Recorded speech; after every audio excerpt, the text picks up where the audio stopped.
এবং এক্ষেত্রে রাজনৈতিক দলগুলোর ভিতরেও নিজেদের একটা সংস্কারের প্রয়োজন আছে বলে আমি মনে করি, যেটা আমরা আমাদের মাঝে সবসময় করার জন্য চেষ্টা করছি।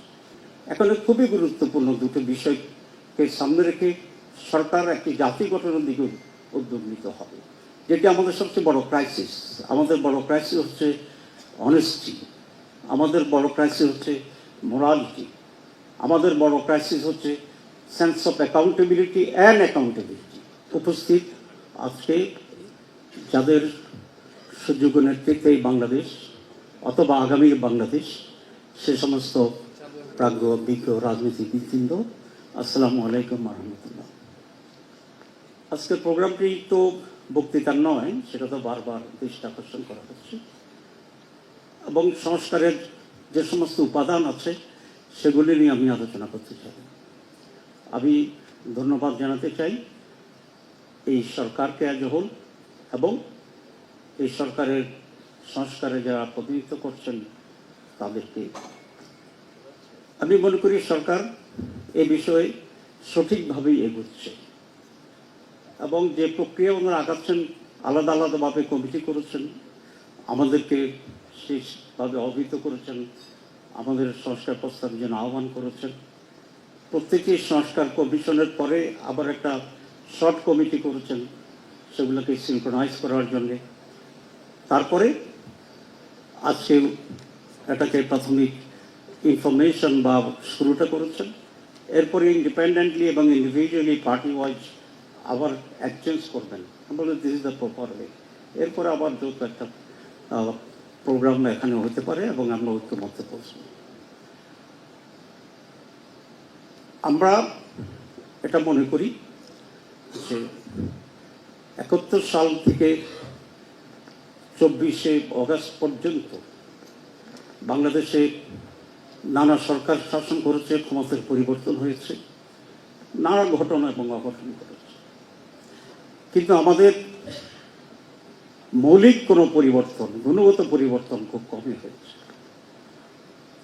5 অগাস্টে যেহেতু একটি মহা অর্জন আমাদের হয়েছে সকলের সম্মিলিতভাবেই, এটিকে একটি আপগ্রেডেশন হিসাবে, কোয়ালিটেটিভ আপগ্রেডেশন হিসাবে গ্রহণ করে আমরা যদি পজিটিভ পরিবর্তনের দিকে সকলের ঐক্যমত্যের ভিত্তিতে অগ্রসর হতে পারি, তাহলে বাংলাদেশ কিছুটা লাভবান হবে। না হলে বিগত 54 বছরের মতো এরকম অনেক 54 আমাদের কাছ থেকে চলে যাবে। আমি সেই কারণে সংস্কারের যে উদ্যোগটা নিয়েছে এটাকে অত্যন্ত প্রয়োজনীয় মনে করি। এখন নির্বাচন সংস্কার, জাতীয় নির্বাচন, স্থানীয় নির্বাচনের যে কথাটি আসছে, বাংলাদেশ জামাতে ইসলামী শুরু থেকেই খুব স্পষ্ট করে এটা বলছে যে আমরা কিছু গুরুত্বপূর্ণ সংস্কার প্রয়োজন মনে করি নির্বাচনের আগে, এবং এই প্রয়োজনীয় সংস্কার করার পর যত শীঘ্র সম্ভব নির্বাচন অনুষ্ঠান করা এটা সম্ভব। এবং মহামান্য প্রধান উপদেষ্টা বলেছেন নির্বাচন সংস্কার একসাথে চলবে। দিস ইজ আওয়ার প্রিন্সিপাল, দুটি একসাথে চলবে এবং একটি পর্যায়ে, কতিপয় পর্যায়ে একমত হয়ে আমাদের আগতে হবে, এই জন্য যাতে করে আমরা একটা বেটার বাংলাদেশ পাই, একটা বেটার সিস্টেম পাই এবং একটি সুন্দর নির্বাচন পাই, একটি সুন্দর সরকার পাই, একটি সুন্দর রাজনীতি পাই। এবং এক্ষেত্রে রাজনৈতিক দলগুলোর ভিতরেও নিজেদের একটা সংস্কারের প্রয়োজন আছে বলে আমি মনে করি, যেটা আমরা আমাদের মাঝে সবসময় করার জন্য চেষ্টা করছি। প্রতিটি বিষয় তো আমাদের ভিতরে ঐক্যমত্য আছে, যেমন বাংলাদেশের স্বাধীনতা, সার্বভৌমত্ব; 2 টেকসই গণতন্ত্র; 3 সুষ্ঠু নির্বাচন; 4 দুর্নীতিমুক্ত বাংলাদেশ; 5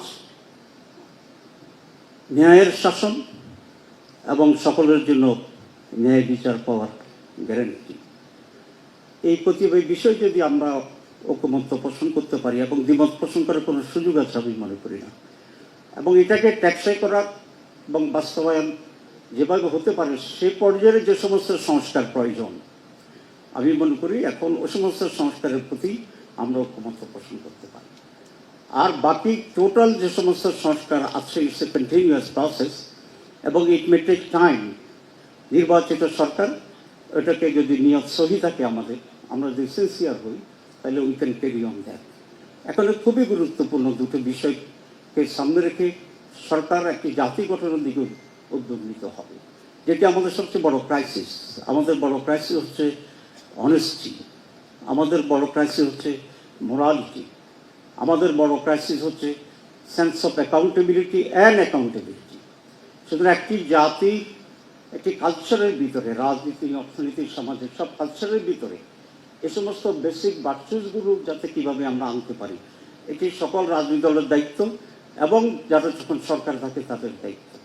সেই রকম একটি পরিবর্তিত moral based, education based, honesty based একটা ফরওয়ার্ড গোয়িং নেশন সেন্টিমেন্ট যদি তৈরি করা যায়, তাহলে আমরা আশা করি সময়ের ব্যবধানে বাংলাদেশ সঠিক জায়গায় পৌঁছবে এবং আমরা একটি সুন্দর বাংলাদেশ রেখে পারবো আমাদের নেক্সট জেনারেশনগুলোর জন্য। আমি এই কথা বলেই এই আশাবাদ ব্যক্ত করি এবং যেটাই পজিটিভ তার প্রতি জামাত ইসলামের সমর্থন আছে, এটা খুব ফ্র্যাঙ্কলি এবং ব্ল্যাঙ্কলি বলে। আর যারা 5 আগস্টে সেই 2 আগস্টের বিপ্লবে জীবন দিয়েছেন, রক্ত দিয়েছেন, ত্যাগ করেছেন, তাদের সেই ত্যাগের প্রতি শ্রদ্ধা জানিয়ে আমি আমার বক্তব্য শেষ করছি। ডিটেলস আমরা যখন কমিটি বলবে তখন আমরা বলবো ইনশাআল্লাহ। আসসালামু আলাইকুম রহমতুল্লাহ।